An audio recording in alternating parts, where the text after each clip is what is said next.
Hi guys, मेरा नाम है साहिल खन्ना और आज की वीडियो शुरू करते हैं। सबसे पहली न्यूज़ है नास्कॉम की।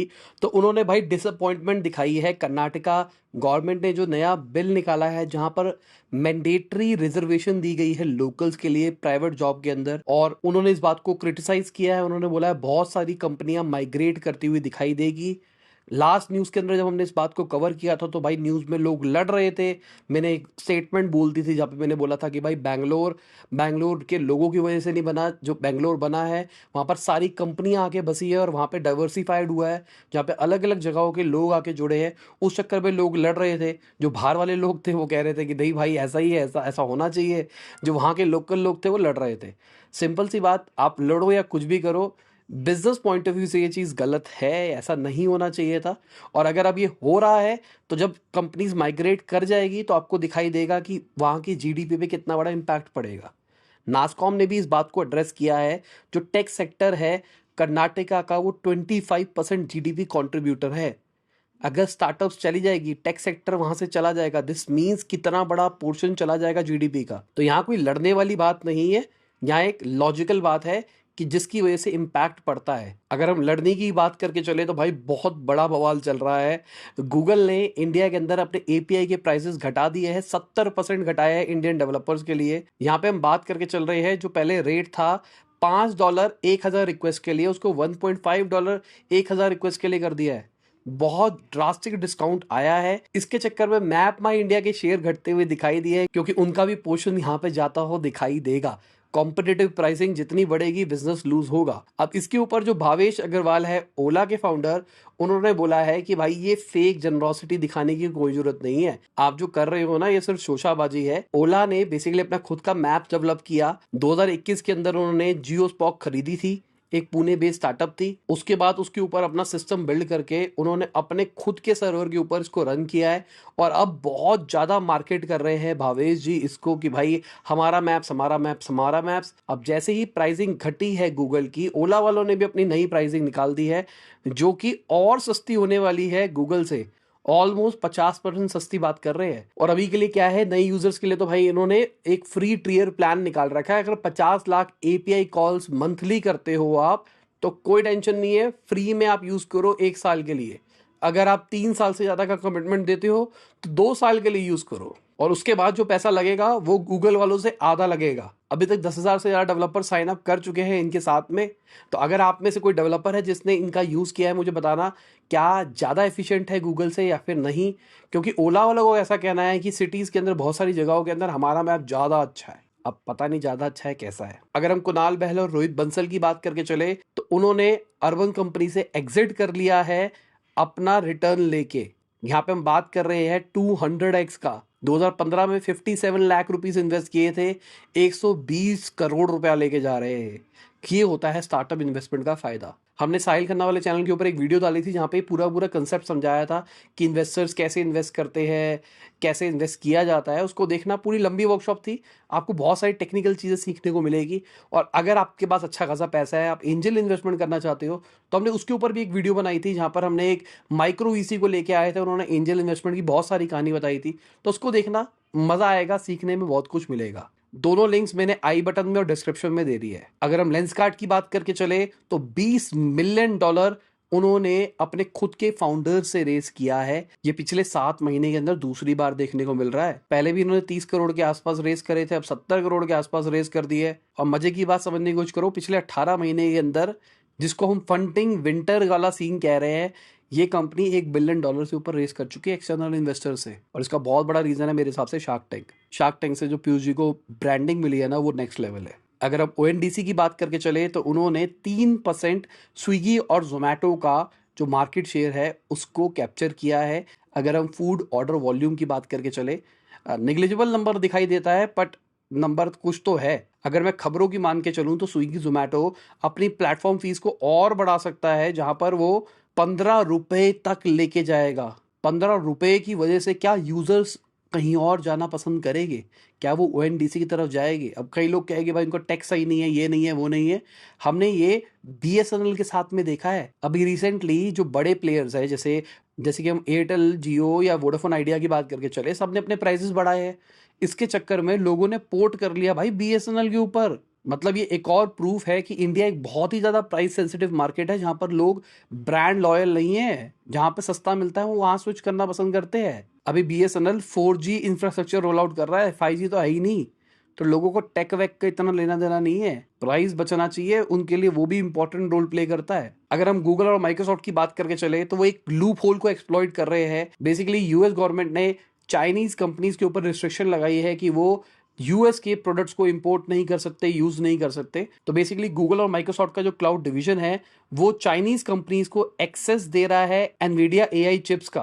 बेसिकली जो उनका सर्वर है वो चाइना से बाहर है, तो प्रैक्टिकली वो चाइना वालों को सर्विस नहीं दे रहे, पर चाइना यूजर वालों को अगर उसका एक्सेस करना है तो वहां से खरीद सकते हैं।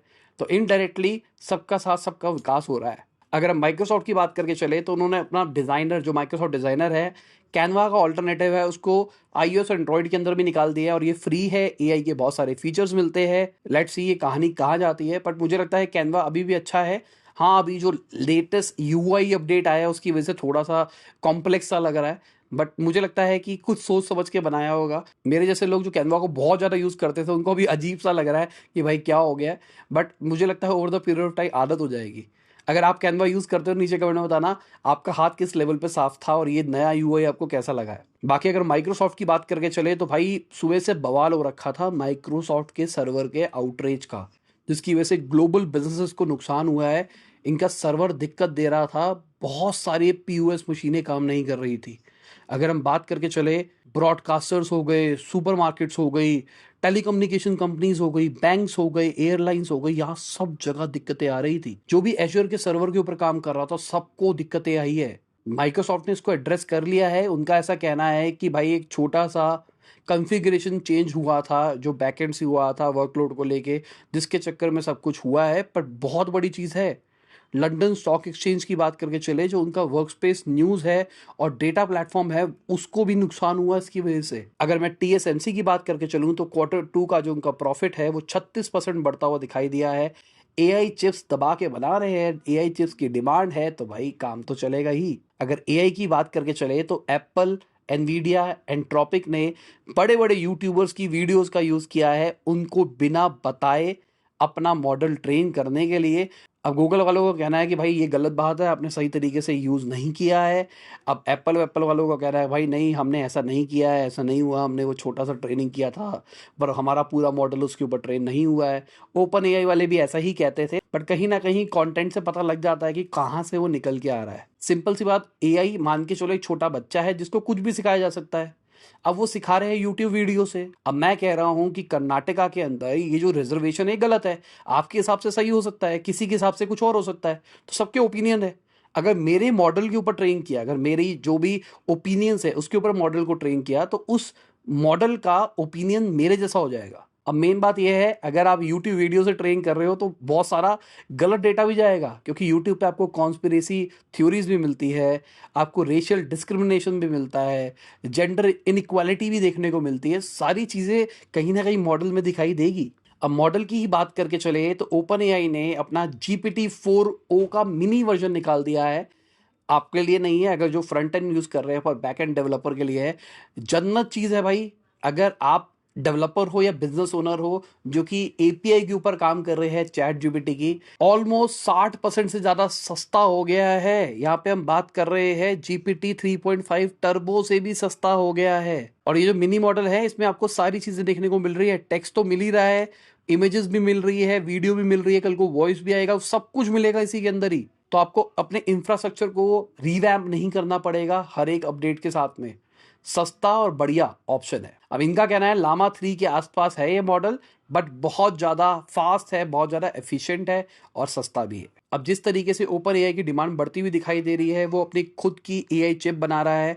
ब्रॉडकॉम के साथ में उनकी बातचीत चल रही है चिप बनाने के लिए, क्योंकि डिमांड बहुत ज़्यादा है। अगर हम अश्नीर ग्रोवर की बात करके चले तो उन्होंने बोला hire fast fire fast. Companies एक बंदे को हायर करने में महीने लगा देती है, वो प्रोसेस अच्छा नहीं है। उनका कहना है राउंड कम करो, बंदे को सीधा लेके आओ, सीधा हायर करो, आप रखो, एक हफ्ता टेस्ट करो, समझ में आए, मैक्सिमम 15 दिन के अंदर उसको निकाल दो अगर नहीं समझ में आ रहा तो। ये सेम एडवाइस मुझे फाउंडर अनफिल्टर्ड में भी किसी ने दी थी। उन्होंने बोला था हायर फास्ट फायर फास्ट। मुझे याद है उस टाइम पे मुझे डेवलपर से धोखा मिला था। मेरे को ऑलमोस्ट 1 करोड़ के आसपास का लॉस हुआ था। तो मैं फाउंडर से पूछता था कि भाई आपको क्या लगता है कि हायरिंग के टाइम पे क्या हमको लोगों के इमोशंस को कंसिडर करना चाहिए कि यार उस बेचारे की फैमिली चल रही है, सब कुछ चल रहा है। उन्होंने बोला था hire fast fire fast, hire करो जल्दी, समझ में आए ठीक है, नहीं आए निकाल दो। अगर आप लंबे टाइम तक बंदे को अपने पास में रखते हो तो कहीं ना कहीं इमोशनल कनेक्ट बनना शुरू हो जाता है। अगर हम वार्नर्स ब्रो की बात करके चले तो उन्होंने 1,000 एम्प्लॉयज को निकाल दिया है। वार्नर ब्रोस भी डाउनफॉल में दिखाई दे रहा है जब से उनका मर्जर हुआ है डिस्कवरी के साथ में 2022 के अंदर। स्टॉक प्राइसेस 67% घटते हुए हमको दिखाई दे चुके हैं अभी तक। अगर हम वजीर एक्स की बात करके चले तो भाई एक सिक्योरिटी ब्रीच दिखाई दिया है जहां पे $235 मिलियन का क्रिप्टो एसेट गायब हो गया है। ये बहुत बड़ा सिक्योरिटी ब्रीच है। क्या आपका क्रिप्टो वजीर एक्स पे पड़ा था या फिर नहीं पड़ा था, कमेंट सेक्शन में बताना। और पड़ा था तो भाई ये मान के चलो भी आप पैसा नहीं निकाल सकते, उन्होंने रोक दिया इंडियन यूजर्स के लिए ताकि पैसा सेफ रहे। अगर हम एडटेक कंपनी बाइट एक्सेल की बात करके चले तो उन्होंने $6.9 मिलियन रेज करे हैं सीरीज ए राउंड के अंदर। ये कंपनीज कॉलेजेस और इंडस्ट्रीज को इंटीग्रेटेड करिकुलम कंटेंट और प्रैक्टिकल लर्निंग के ऊपर हेल्प करती है। ये एक अच्छा तरीका है एडटेक का, मुझे ऐसा लगता है, जहां पर आप B2B एडटेक ऑफर कर सकते हो। अगर हम आईडीबीआई की बात करके चले तो 6% उनके शेयर प्राइसेस बढ़ते हुए दिखाई दिए हैं। आरबीआई ने प्राइवेटाइजेशन के लिए अप्रूव कर दिया है भाई, अच्छी चीज है। अभी के टाइम पे जो सेंट्रल गवर्नमेंट है 45.5% स्टेक होल्ड करती है आईडीबीआई के। एलआईसी सबसे बड़ा होल्डर है, 49% होल्ड करता है। और कहा जा रहा है जो प्राइवेटाइजेशन होने वाला है इसमें 60.7% स्टेक्स को बेच दिया जाएगा, जिसमें से गवर्नमेंट के 30.5% स्टेक जाएगा और एलआईसी का 30.2% स्टेक जाएगा। अगर हम गवर्नमेंट की बात करके चले तो वो वीज़ा प्रोसेस को ऑन टाइम करने की कोशिश कर रही है। चाइनीज़ टेक्नीशियंस के लिए 30 डेज़ का कहा जा रहा है, इसको कर दिया जाएगा। बहुत ज़्यादा दिक्कतें आती है। अगर आपने फैक्ट्री लगा रखी है तो बहुत सारे इक्विपमेंट चाइना से आते हैं। कोई कितना भी क्रिटिसाइज़ करे चाइना चाइना चाइना, भाई चाइना पे डिपेंडेंट है, जिनकी फैक्ट्री चल रही है उनसे पूछ लेना। अब क्या हो रहा था पिछले कुछ टाइम से कि आपको चाइनीज़ ऑफिशियल को अगर बुलाना होता था, क्योंकि वो जो मशीनें हैं ना वो चाइनीज़ ऑफिशियल ही सही यूज़ कर पाते हैं, वो समझा पाते हैं, कोई दिक्कतें आती हैं वही रिपेयर कर पाते हैं, इंडिया वाले लोग नहीं कर पाते हैं। तो ऑफिशियल्स ही नहीं आ पा रहे होते थे क्योंकि उनको वीज़ा ही नहीं मिलता था। तो बहुत बड़ी दिक्कतें आ रही थी इस प्रोसेस के अंदर।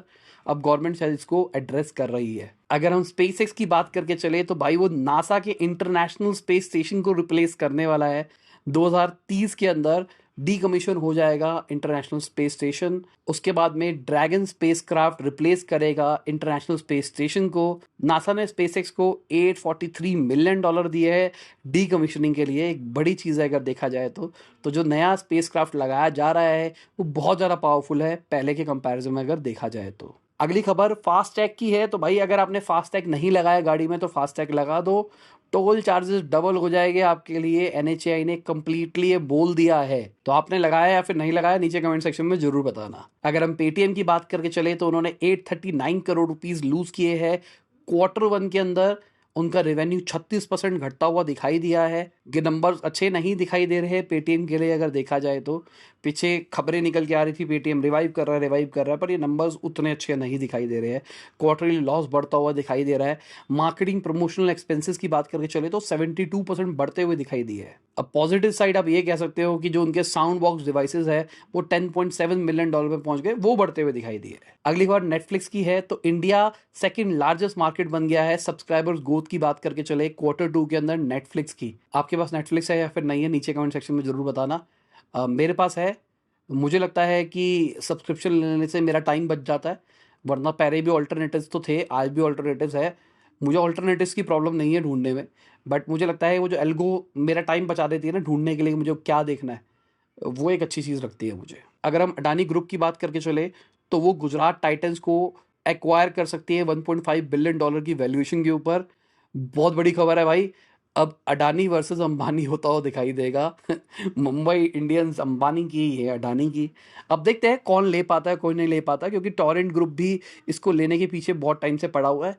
नेगोशिएट कौन करता है, मिलती किसको है, ये टाइम बताएगा। क्योंकि जो वुमेन प्रीमियर लीग है उसके अंदर गौतम अडानी ने इन्वेस्ट कर रखा है। यूएई की इंटरनेशनल लीग T20 टीम के अंदर बात करके चले, वहां पर भी गौतम अडानी ने इन्वेस्ट कर रखा है। बाकी अगर मार्केट की बात करके चले तो मार्केट कल आप देख सकते हैं कैसा रहा, कौन रहा ऊपर कौन रहा नीचे। और इसी के साथ आज की बिजनेस खत्म होती है। उम्मीद करता हूं आपको मजा होगा। लाइक कर देना, शेयर कर देना, कमेंट बताना वीडियो कैसी लगी। बाय, गुड नाइट, गुड हाफिज, गुड मॉर्निंग। और जब भी वीडियो देख रहे हैं, जय हिंद, वंदे मातरम।